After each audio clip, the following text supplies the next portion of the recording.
2025 में बिहार के अंदर विधानसभा चुनाव होने हैं और 2025 विधानसभा चुनाव से पहले नीतीश कुमार जी को आउट किए जाने की चर्चाएं जोरों शोर से हो रही है। साथ साथ एनडीए छोड़ करके इंडी अलायंस में वापसी को लेकर के भी चर्चा जोरों शोर से हो रही है। आखिर इसके पीछे की वजह क्या है? आखिर क्यों नीतीश कुमार जी को 2025 में मुख्यमंत्री के चेहरे से हटाए जाने की चर्चाएं जोरों शोर से हो रही है?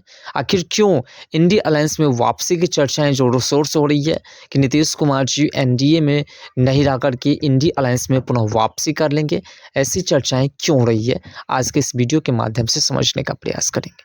दरअसल बात है कि बिहार में अगले वर्ष होने वाले विधानसभा चुनाव में भले ही लगभग 10 महीने का समय शेष है, लेकिन अभी से ही सियासी बयानबाजी ने नई अटकलों को जन्म दे दिया है। खासकर सत्तारूढ़ एनडीए में इन दिनों नेतृत्व को लेकर के कई किस्म की बयानबाजी हुई है। इससे इस बातों की चर्चा जोरों शोर से शुरू हो चुकी है कि नीतीश कुमार को अगले मुख्यमंत्री के रूप में पेश करने को भाजपा तैयार नहीं है। यानी कि भाजपा की ओर से मुख्यमंत्री का चेहरा किसी और को बनाए जाने की चर्चाएं जोरों शोर से हो रही है और इसी बात को लेकर के नीतीश कुमार को जो है एनडीए छोड़ने की चर्चाएं भी काफ़ी हो रही है कि नीतीश कुमार जी एनडीए छोड़ करके इंडी अलायंस में वापसी कर सकते हैं, क्योंकि इससे पहले इंडी अलायंस की ओर से भी नीतीश कुमार जी को चिट्ठी मिल चुकी है वापसी को लेकर के। गृह मंत्री अमित शाह और बिहार भाजपा प्रदेश अध्यक्ष डॉक्टर दिलीप जायसवाल के बयानों ने नीतीश कुमार के नाम पर भाजपा में सहमति नहीं होने को और ज़्यादा मजबूती दे दी है। दूसरी ओर दिल्ली के पूर्व मुख्यमंत्री अरविंद केजरीवाल का नीतीश कुमार को चिट्ठी लिखकर एनडीए से अलग होने का सुझाव देना भी इसी समय आया है। ऐसे में एनडीए में सब कुछ ठीक नहीं होने और इंडिया गठबंधन में नीतीश को लेकर के पक रहे खिचड़ी की चर्चाएं तेज हो चुकी है कि आखिर नीतीश कुमार जी क्या करने वाले हैं। देखिए, नीतीश कुमार जी बिहार के अगला मुख्यमंत्री होंगे, ये भी 100% तो नहीं 90% तय है कि एनडीए की ओर से नीतीश कुमार जी मुख्यमंत्री का चेहरा बनेंगे। लेकिन फिलहाल जिस प्रकार से चर्चाएं हो रही है, क्योंकि अभी तक केंद्र सरकार की ओर से ऐसा कुछ संकेत नहीं मिला है कि नीतीश कुमार जी को मुख्यमंत्री की कुर्सी से हटाई जाए। साथ साथ बिहार एनडीए में नीतीश के नाम पर सहमति नहीं है, इसकी शुरुआत तब हुई जब एक टीवी चैनल के कार्यक्रम में अमित शाह ने बड़ी घोषणा कर दी थी। शाह ने कहा कि बिहार में अगले साल विधानसभा का चुनाव किसके नेतृत्व में होगा, इसका फैसला संसदीय बोर्ड की बैठक में होगा। हालांकि उन्होंने यह भी कहा कि जदयू से इस बारे में बात कर उसके बाद ही निर्णय लिया जाएगा, उसके बाद ही किसी का नाम तय होगा कि किसके नेतृत्व में चुनाव होगा।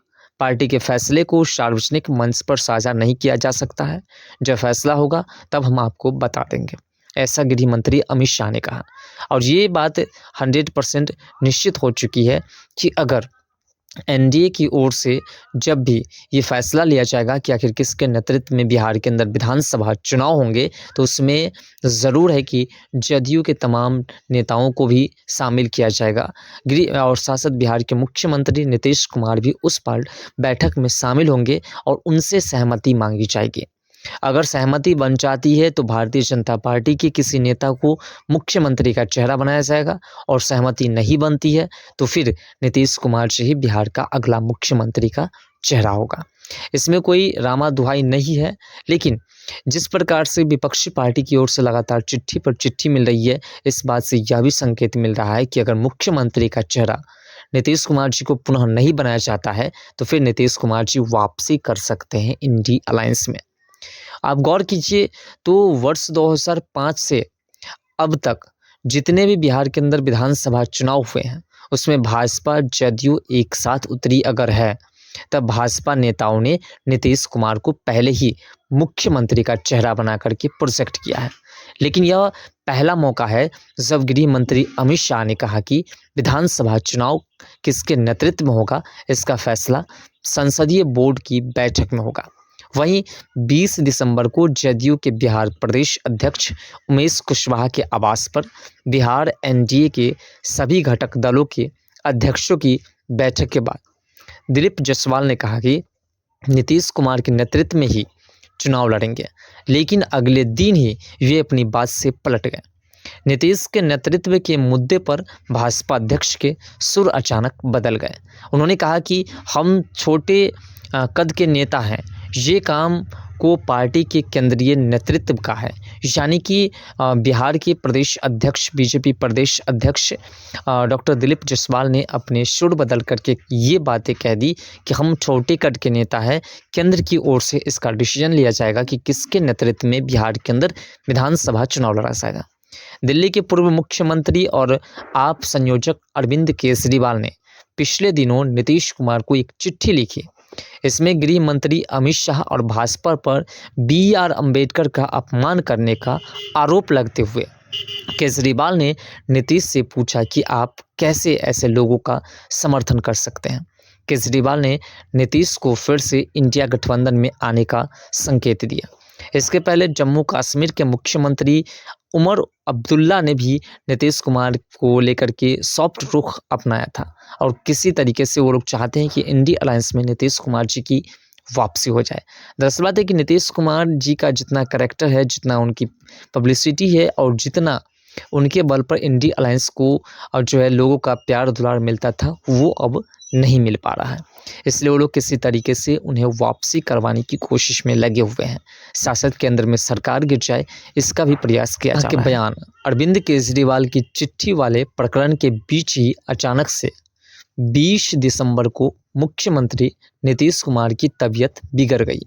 पटना में चल रहे बिहार बिजनेस कनेक्ट सहित अन्य सभी कार्यक्रम से नीतीश कुमार ने दूरी बना ली। बिहार में नेतृत्व की चर्चा के बीच ही जदयू ने दिल्ली में विधानसभा चुनाव में उतरने की भी घोषणा कर दी। 2020 में चुनाव में बीजेपी ने जदयू को 2 सीट दिया था। जदयू दोनों सीट हार गई।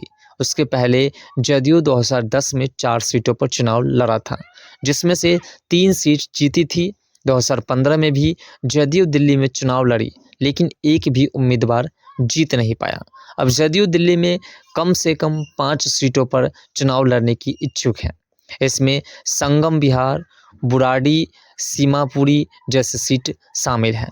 माना जा रहा है कि दिल्ली चुनाव में जदयू को भाजपा कितनी सीटें देती है, इससे भी भविष्य के लिए बहुत कुछ तय होगा कि आखिर आगे क्या निर्णय निकलने वाला है। बिहार में विधानसभा चुनाव में एनडीए का नेतृत्व कौन करेंगे, इन सवालों के बीच ही नीतीश कुमार 23 दिसंबर से प्रगति यात्रा पर निकल रहे हैं। पहले चरण की यात्रा का शेड्यूल भी तय हो चुका है। माना जा रहा है कि नीतीश अपनी इस यात्रा के जरिए जनता के नब्ज को टटोलेंगे। वहीं 15 जनवरी 2025 से एनडीए की संयुक्त कार्यकर्ता बैठक पूरे राज्य में सभी विधानसभा क्षेत्र में होगी, जो 25 फरवरी तक चलेगी। ऐसे में एक ओर नीतीश कुमार अपनी यात्रा से खुद को जनता से जोड़ने में लगे हैं, तो दूसरी ओर एनडीए में बेहतर सामंजस्य के लिए संयुक्त कार्यकर्ता बैठक कर रही है। वही विधानसभा चुनाव में चेहरा कौन होगा, यह सवाल ज़रूर एनडीए के लिए मुसीबत बन गया है, क्योंकि जिस प्रकार से विपक्षी पार्टी के पास कोई विशेष चेहरा नहीं हो पा रहा था, जिस प्रकार से विपक्षी पार्टी ये तय नहीं कर पा रहे थे कि आखिर इंडिया अलायंस का प्रधानमंत्री कौन होगा, प्रधानमंत्री का चेहरा कौन होगा, उसी प्रकार से फिलहाल बिहार के अंदर विधानसभा चुनाव जो 2025 में होने वाले हैं, उसका चेहरा निर्धारित नहीं हो पा रहा है कि आखिर कौन बनेंगे बिहार का अगला मुख्यमंत्री, किसके नेतृत्व में बिहार के अंदर चुनाव लड़ा जाएगा। फिलहाल आपके हिसाब से कौन बेहतर नेता होगा जो 2025 में विधानसभा चुनाव एनडीए की ओर से लड़े और उसको जीत हासिल हो और वो बिहार का विकास करे? अपना कमेंट सेक्शन में जरूर दीजिएगा।